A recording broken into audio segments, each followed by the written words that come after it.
when it came to choosing a play to bring into full production, what made you guys choose Possessing Harriet? Well, it had been commissioned by the Onondaga Historical Association, I think, 5 years ago? Yes. And I've been here, this is my third season, and so I became familiar with Kyle Bass's play. Kyle is our Associate Artistic Director, and I felt like, first of all, because Kyle is our Associate Artistic Director, it's important for Kyle's voice to be front and center in our programming. And then when I read Possessing Harriet and the great work that had been done prior to my arrival, I felt like this was a story that really needed to be told on our stage. It's compelling, it's powerful, and even though it's about Syracuse history, it very much speaks to today. So I really wanted it to be part of our season. Absolutely. And then Gregg, as your role as a commissioner, how did you choose this specific story? Because there are so many stories in history. Why this specific story? Well, actually, I didn't choose the story. I chose the playwright first. Okay. So I was really looking for a playwright to make that first step in commissioning a play. I knew we have so many stories from our history that are inherently theatrical and dramatic. I didn't think it would be a problem finding the story. Well, I needed to find a playwright that I knew that we wanted to make this move with. So once I found the playwright, then I knew right away the sort of things that Kyle likes to write, and had read a lot of his things, and I knew the story that I thought would resonate with him, and so that's when I chose the story of Harriet. And what were some of those characteristics you were looking for that you saw that made you choose Kyle? Words are powerful, and Kyle really believes in that, and the way he constructs a sentence. Every word counts. And I love that he pays attention to the musicality of a line. But I chose him for his writing skills. So the story takes place in 1839 and deals with slavery. So how are some of those issues still relevant today? Well, I think that, when Kyle tackled this play, and the play is the story of a woman named Harriet Powell, who was an enslaved woman who was brought to Syracuse, and while she was in Syracuse, she was encouraged and made her break for freedom. She ended up spending some time in Gerrit Smith's house, the noted abolitionist, where she met Elizabeth Cady. And so Kyle envisions this story to be the conversation that happened between Elizabeth Cady, who became Elizabeth Cady Stanton, and Harriet Powell. We know the meeting took place. We don't know what they said. Kyle used the historical context to tell a play that's very relevant for today. And you say, how is it relevant for today? Well, the issues that are faced by people of color, Kyle refers to, and others have referred to, the idea of slavery as this nation's original sin. And we're still dealing with repercussions of that awful time in American history. And so all we have to do is read the headlines in the paper to see that the issues that our nation was confronting in 1839 are very germane, very pertinent to the issues that our country, unfortunately, continues to confront, particularly when it comes to the issue of race in America, the issue of justice in America, the issue of whose voice represents America. And so these themes, these ideas continue to resonate and are front and center in Kyle's play.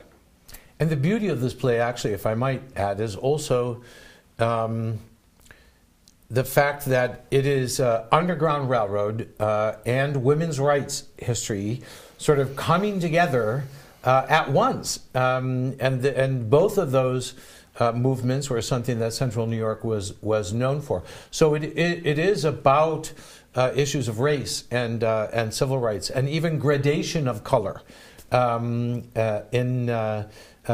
minority populations. But it's also about the issues that we're still facing with regard to gender difference. So I think that in some ways, we have evolved as a society, but I think that in many other ways we are still dealing with issues, basic issues of race and gender, and I think that that this play speaks to both of those. In addition to the fact that slavery is not over, there are arguments that there are more people enslaved today in the 21st century than have ever been in our past. So it is still an issue.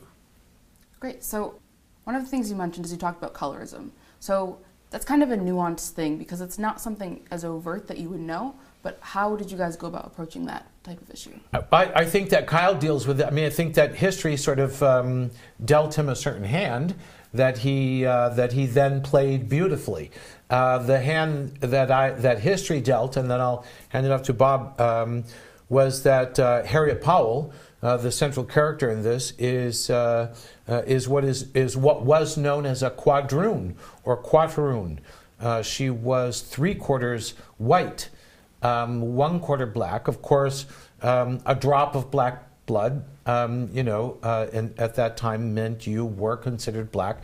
She was a slave. She was an enslaved girl. She knew nothing of life other than being a black enslaved woman in Mississippi, when really, for all intents and purposes, she was more white. She looked white, and that was an issue at the time, and I think colorism is still an issue, particularly amongst the minority populations. Fantastic.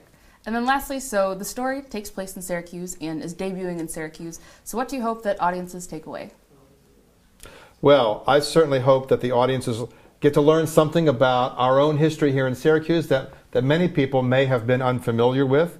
Harriet Powell, there's not a lot of footprint about Harriet, but the story is so powerful, and the fact that it happened, that the beginning of the story happened right here in Syracuse, I think gives our citizens, gives this community a sense of its past, a sense of where we've been, and I think that illuminates where we're going. And so I really think it's fantastic that Syracuse Stage, which is our city's resident professional theater company, is honored to tell this story and honored to bring the story of Harriet Powell to life for 3 weeks on our stage. Great, fantastic. I hope that people talk. I hope that people think. I think it's a very thought-provoking play.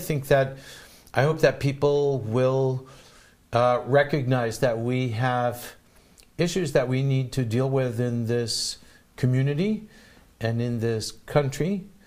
I hope that people will, as Bob said, realize that history happened here, right here. This play is about a conversation that helped to set a woman on her path to seek freedom and justice for millions.